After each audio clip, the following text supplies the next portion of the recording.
Why is it that the people of today are so easily molded and manipulated? How do the projects of MK Ultra live on today? And do they affect us? And what does the Bible say about it all?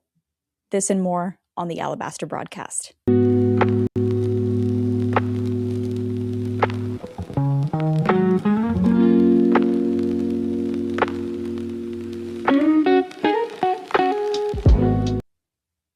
So, I know you guys all see it.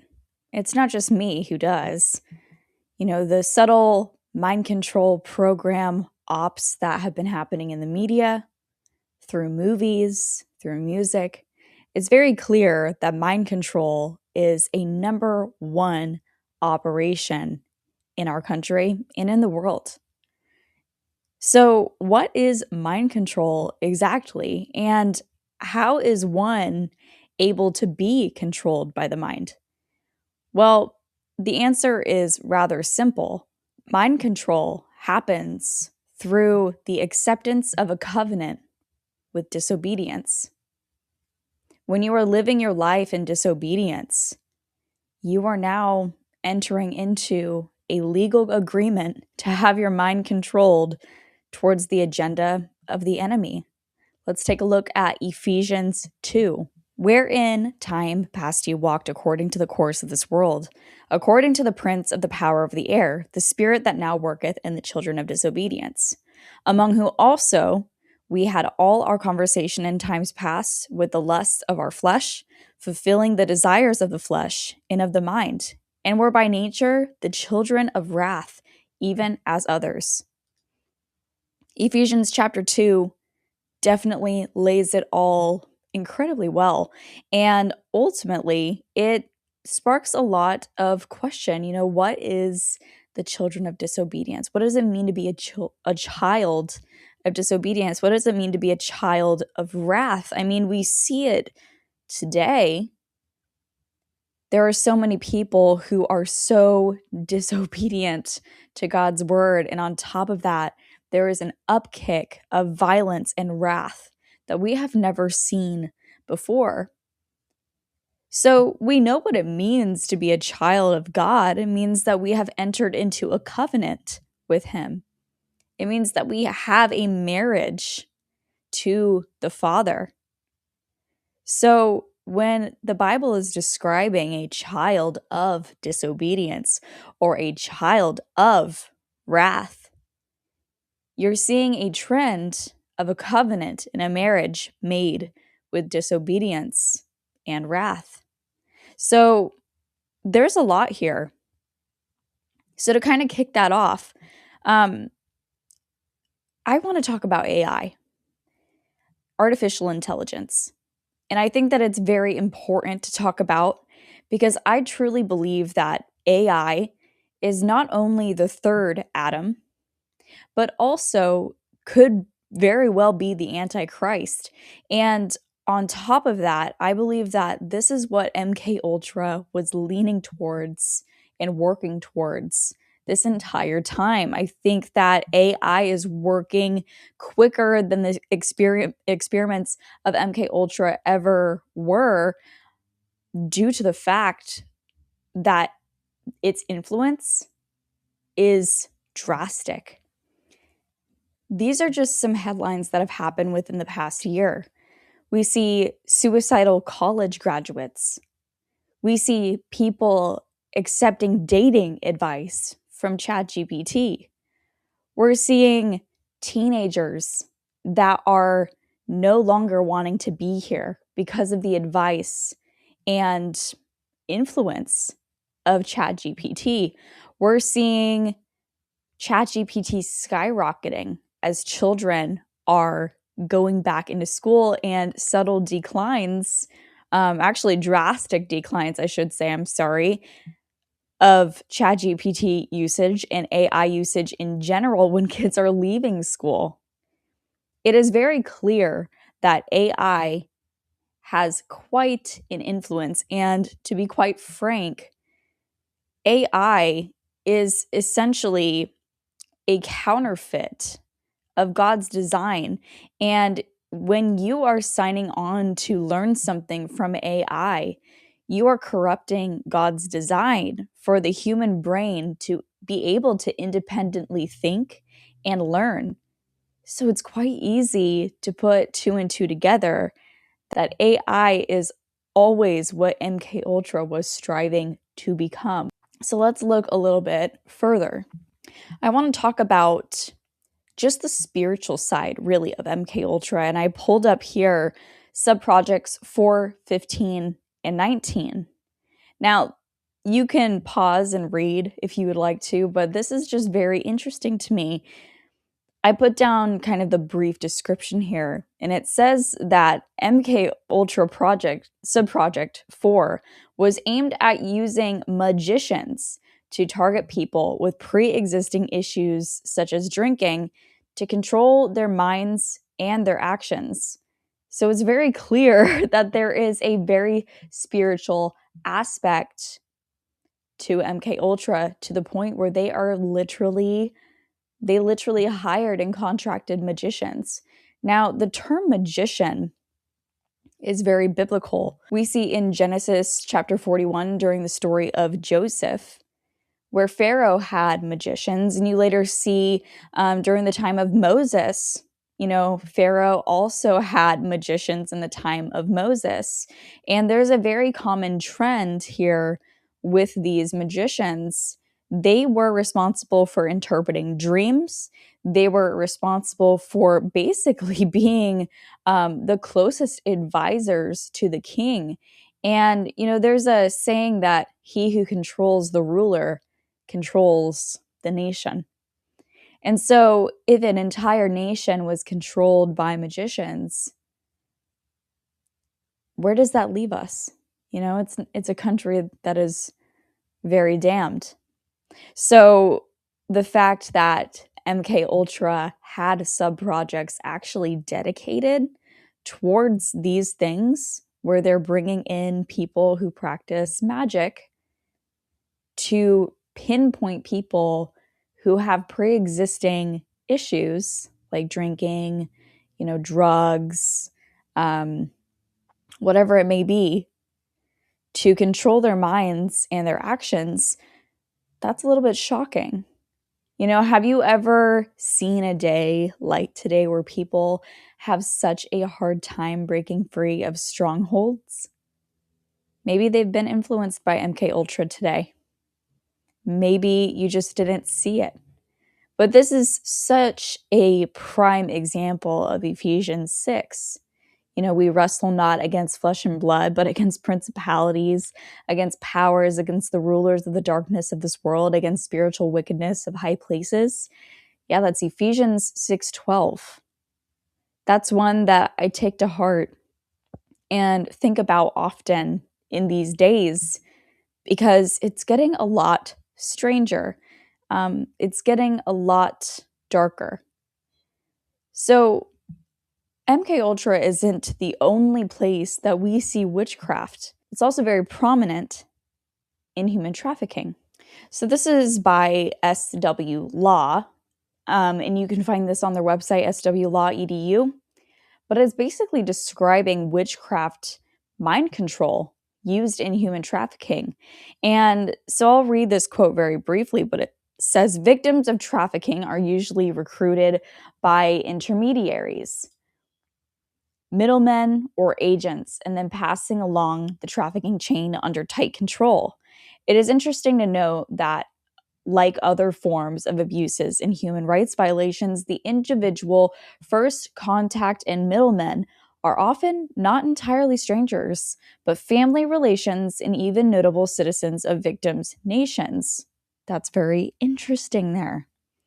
The familiar relationship element makes it difficult for a victim to refuse or resist what is happening to her, and difficult for authorities to conduct investigations and bring prosecutions. The relationship element also makes the imposition of belief systems, voodoo oaths, easy, believable, and even readily accepted, particularly if the agents of trafficking present themselves as successful and have been accepted as such within the communities that place a premium value on wealth and emigration to a better place, regardless of means. This sounds a lot like Hollywood to me. I don't know about you guys, but how many actors and actresses have we seen scandals of where essentially stuff like this is happening?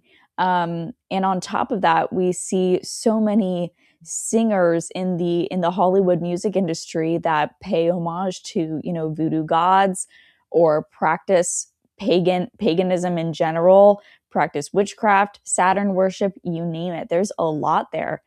So, it kind of just begs the thought of how much witchcraft really is involved in mind control. And, like I was saying before, how mind controlled exactly are the rulers of our nations, the people who live as kings or are very successful, just how mind controlled are they? So let's move on here. I want to talk about something else that kind of, it's very important to think about this when we are thinking about, AI, when we're thinking about mind control, when we're thinking about the last days, is understanding, that Ephesians 6 model that I was telling you before. There are principalities everywhere. So, for one, when we're talking about mind control, we have to kind of understand that mind control is basically, especially when it comes to AI, it has to do with the frequencies of the air. These are the frequencies of the wind. They are evil spirits. And on top of that, rulers, essentially. I discussed that in a little bit ago in Ephesians 2. It's just a thing, it's a real thing. And so when we think about these things, we have to take it very seriously because you have to then, think about how to pray better. You have to think about how to be obedient better. And you have to really keep your guard up wherever you go because these spirits, these demons, these fallen angel influences are everywhere. And it is up to us to resist them. The Bible says that we can resist the devil and we must do so. And so let's talk a little bit about some of these spirits that I believe are not only associated with the air, but are essential, vital parts to MK Ultra mind control and how it lives on today. So a little bit ago, we were going through Ezekiel in my Bible study, and one verse really stuck out to me. And it was in Ezekiel chapter 12. And it says, "And I will scatter toward every wind," which is ruach in Hebrew, which means spirit, "all that are about him to help him and his bands. And I will draw out the sword after them, and they shall know that I am the Lord, when I shall scatter them among the nations and disperse them in the countries." God is essentially saying that the prince who is currently running away from Babylon, he is going to scatter every single spirit that is trying to help this evil king, and he's going to spread them among the nations. And so that really stood out to me because I had only really seen in Ephesians 2, these principalities of the air. So it was encouraging to see them in the Old Testament as well. So the thing is that this is not the only specific principality of the air that we see, or the specific mention of an air spirit, a wind spirit. Let's talk a little bit about sirens, and let's talk a little bit about Lilith. So I'm going to bring up some apocrypha here. And, I think that it is one of those things where either you get it or you don't with the Book of Enoch. I get it because reading it, I can make many connections to the Old Testament and the New Testament that, I probably would have had questions about prior. But I like the Book of Enoch. I like Enoch 1. I don't read 2 or 3, but I do read Enoch 1, and I do respect it.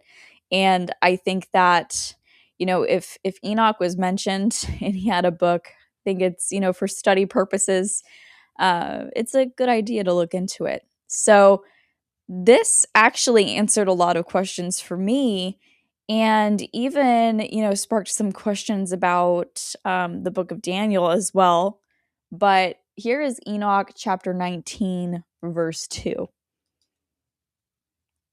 Or sorry, we'll go through 1 through 3. And it says, "And Uriel said to me, Here shall the angels who have connected themselves with women, and their spirits, assuming many different forms, are defiling mankind, and shall lead them astray into sacrificing to demons as gods.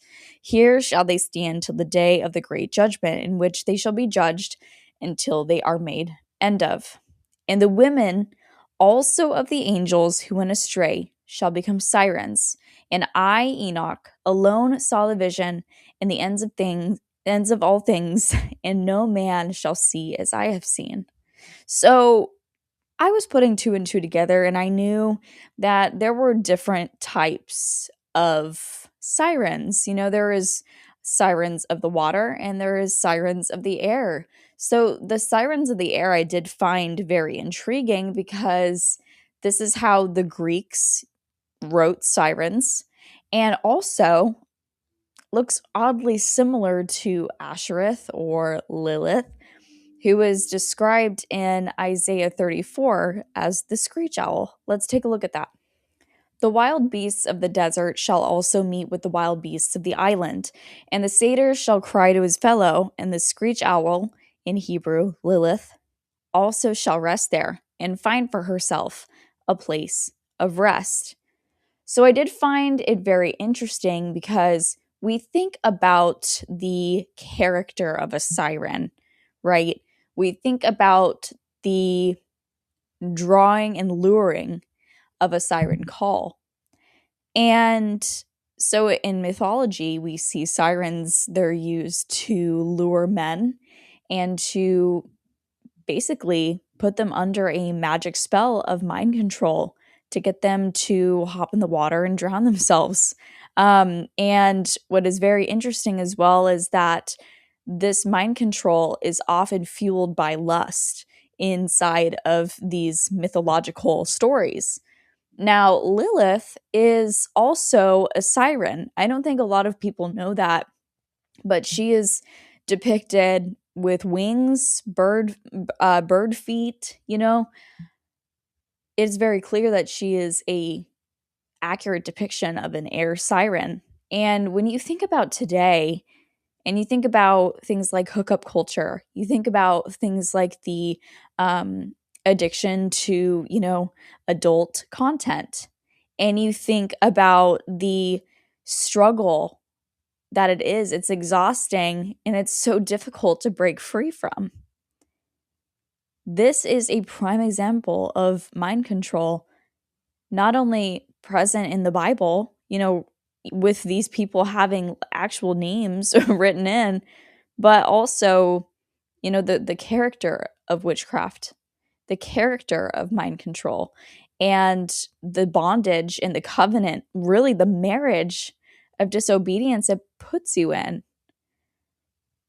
So let's continue on, because I did find this very interesting as well.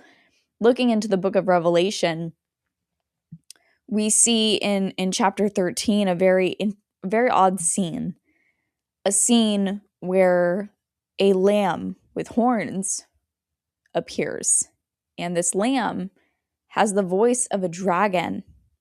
And it is very clear that wolf in sheep's clothing is, not the correct term we should be using. It's a dragon in sheep's clothing.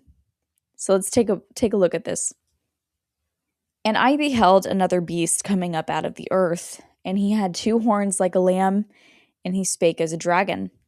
this really stood out to me because when you think about someone who is like, if you think about the wolf in sheep's clothing analogy, you think of someone who appears innocent. You think of someone who appears light, but underneath that clothing, it's demonic. It's perverted, it's evil. And I think a lot of people fall for that nowadays. Too many people fall for that nowadays. They fall for the beauty, but they don't see the sinister roots. They don't see where the wrong intentions could be. They just want to have shiny object syndrome all of the time and think, what could possibly be wrong with this? Until they find out the hard way and they're stuck in this bondage, this cycle of sin that they can't break. It doesn't matter how pretty something is if their fruit is showing the fruit of a dragon. So this beast is also, powered alongside of this fourth beast that is mentioned in Daniel 7. And we're going through Daniel right now in my Bible study. I did think that it was very telling that that this fourth beast could be something very familiar to us today, but I want to read it to you guys to kind of decipher it for yourself, but I'll tell you what I think. Then I would know the truth of the fourth beast, which was diverse from all the others, exceedingly dreadful, whose teeth were of iron, and his nails of brass, which devoured, brake in pieces, and stamped the residue with his feet. And the 10 horns that were in his head, and of the other which came up, and before him, or before whom 3 fell, even of that horn that had eyes, and a mouth that spake very great things, whose look was more stout than his fellows. We will see that this beast has more influence than others. It looks almost human-like. It looks familiar, and then on top of that, you add on the mechanical type of composition that this beast has. So let's look at Revelation 13:1, where it talks about this beast a little bit more as well. And I stood upon the sand of the sea, and I saw a beast rise up out of the sea, having 7 heads and 10 horns, and upon his horns 10 crowns, and upon his heads the name of blasphemy. Now, I did find this very interesting because not only is this a technological beast, in my opinion, I do believe that this beast could very well be AI, but I did find it particularly intriguing that this beast rose up out of the waters. There's a lot here, so let's kind of get into this particular thing where we talk about the marine kingdom a little bit. Because when I was thinking at first, how could AI be connected to the marine kingdom? I saw this really shocking headline. I was shocked. I had no idea about this fact. I had no idea that AI required this particular thing, and that is water. This year, AI used as much water as the entire bottled water industry and produced carbon pollution on par with New York City. Yeah, there's even more. The World Economic Forum just came out with this on December 29th, just a few days ago. How water can unleash growth in the area of AI, and how much water do AI data centers really use? So, I don't know about you guys, but that was rather bizarre, very shocking when I found out that AI, its lifeline is water. Who would have thought? But it makes a lot of sense because of what the Bible is saying and connecting that to AI. Now, we also have been hearing this term golden age since November 2024. I do think that this all ties in very specifically to AI, to the Antichrist, to the beast system, all of it. I really do find that the golden age is an age where we will learn a lot more than we ever have, probably for the worst, for our spiritual betterment, of course, but for the world's ultimate fate. But we will find out a lot about what AI truly is. We will find out a lot more about what the beast system really wants from us. And on top of that, whether or not you want to take a specific eschatological stance, what we are seeing here is playing out verbatim biblically. Verbatim, not just interpreting. We're letting the Bible interpret itself here. And so I really, as far as where we're at in our timeline, I think it's pretty close. I couldn't say exactly where, nor do I really want to. I think that we will kind of see it play out and kind of just know. I think that that's kind of where we're at in our world, where we will kind of just figure it out. But and even if it doesn't happen in our timeline where we are seeing tribulation, we're seeing the start of the in your face, like unavoidable presence that tribulation is not far. It is within arm's reach. So let's look at this. So let's talk a little bit about Trump's advancements with AI. I do want to talk about this also because Melania Trump, I remember this distinctly. Melania Trump, she came out, now get this, for a cyberbullying campaign to a song called The Age of Aquarius. Now, for those of you who don't know, I'll let you know that the Age of Aquarius is also the equivalent name to the Golden Age in mythology. It was where the god Saturn ruled over the world. So it's very weird that we are seeing not only Donald Trump advancing AI like never before, but we are also seeing his wife Melania play on to the same exact agenda, this Aquarius. And then it's also for a cyberbullying campaign, and we're seeing, suicide happening because of AI. Like, it is so crazy the connections that we're seeing here. But here's a few headlines here. It says that Trump unveils a $500 billion AI project to jumpstart the golden age. And this was written 11 months ago, little over, it'll probably, I would say probably like mid-January, it came out last year.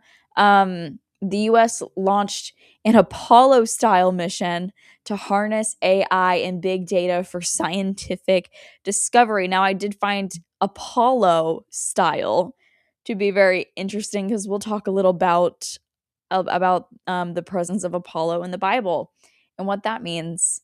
But Trump advanced leadership in AI. Trump is literally called the godfather of AI. There's a lot of stuff here. And, regardless of what you may believe about Donald Trump, regardless of, what stance politically you want to take, I personally don't take a political stance. I just take a common sense stance, and that is so far away from the realm of politics that even the thought of being involved or in that type of conversation, I could never be a part of that. So, one thing that I do find interesting is the presence of marine spirits within this AI space, within this specific topic. And you find, the sense of pride, you find the sense of wrath, you find almost like warfare. Like it just seems very catered towards violence. AI is. It doesn't seem pretty. It doesn't seem calm. It seems very vicious. And I think there's a reason for that. And so let's look at Job 41. It says, "He beholdeth all high things, and he is a king over all the children of pride." Now, for those of you who are needing context, if you haven't read Job before, highly would recommend. But this particular verse is talking about the Leviathan. Now, get this too, we're seeing the children of pride, just as we saw the children of disobedience, we saw the children of wrath. So, whoever has a covenant with the Leviathan has a covenant of pride. This is a very important thing to think about when we talk about mind control. Because mind control, especially people who are under mind control, they are so prideful. They do not want to listen to any sort of good counsel. They essentially want to have what their truth is, which is a truth of darkness, be God. That is their God. And so they are making themselves a child of the Leviathan, a child of pride. And so we're seeing a trend here, you know? UFO disclosure is everywhere now. I think that it's just a given that in this day and age, we're seeing more UFO stuff than ever before, you know? From Roswell, Skinwalker Ranch, Sycamore Knoll, you name it. There are a lot of different aspects of UFO disclosure. There was a documentary that just came out called Age of Disclosure. We're seeing Steven Spielberg. He's coming out with a movie called I think Disclosure or something like that. Something with the word disclosure in it. But let's look at this really quickly. Here's some just headlines over the past few months. Popular Mechanic says, Navy officer says underwater UFOs are legitimate threats. The evidence is hard to ignore. Underwater UFOs, new area of interest for lawmakers. UFO app logs mysterious underwater sightings from marine technology. The New York Post says UFO tracker shows thousands of eerie underwater projects lurking along U.S. coasts. Same thing with the marine technology. And this one really intrigued me. This happened I think it happened on the same day that Charlie Kirk was assassinated, where Tim Burchett revealed a naval officer's wild alleged UFO encounter underwater. I want you guys to check out this video right now. We're going to watch it together. In from way out. Maybe they did millennia ago, but they're here and they're in these deep water areas. And that's why, I mean, like we say, we know more about the face of the moon than we do what's going on there. And we have a higher propensity of sightings around these 5 or 6, I believe, deep water areas. And so to me, it just it creates a question there. And then when we have naval personnel telling me that we have these sightings and that there's these underwater craft they're chasing that are doing hundreds of miles an hour, and the best we've got is something that does maybe just a little under 40 miles an hour. So I got a lot of questions about that stuff, and I mean, what if?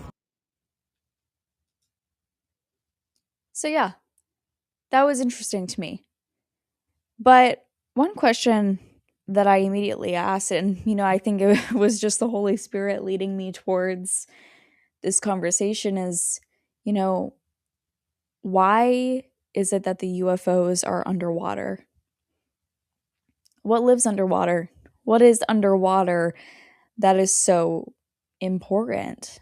And one thing that many people don't really realize about hell or Sheol or the pit is that there are two ways to get to Sheol.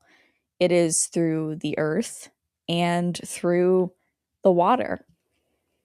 Job 26, 5 through 6 says, dead things, which in Hebrew is Rephaim, are formed from under the waters, in the inhabitants thereof.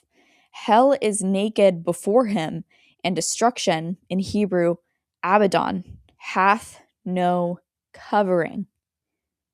So, what are the Rephaim? Well, the Rephaim are essentially the children of the Nephilim giants from Genesis 6. We know that Og of Bashan was the last Rephaim that, ended up being killed off, thank the Lord. But the Rephaim, it comes from the word Rapha, which means spirit, but Rephaim means regenerative one. These beings could heal themselves. These beings, on top of that, were said to have been formed from under the waters, and that Abaddon hath no covering. So who is Abaddon exactly? Let's look into who Abaddon is. Revelation 9:11, which is an interesting verse. It says, "And they had a king over them, which is the angel of the bottomless pit, whose name in the Hebrew tongue is Abaddon, but in the Greek tongue hath his name Apollyon." So Apollo, Abaddon. Very interesting that this is the angel of the bottomless pit here. And so we see that the Rephaim certainly have a relationship here with this angel, this fallen angel of the bottomless pit. So the question is, are the fallen angels connected to underwater UFOs or UFOs in general? And I would say absolutely yes. It would be insane to not think that, especially given what the Bible says. Now, I do find it to be very revealing as well, because here's the thing about these topics, these conversations that we're having here.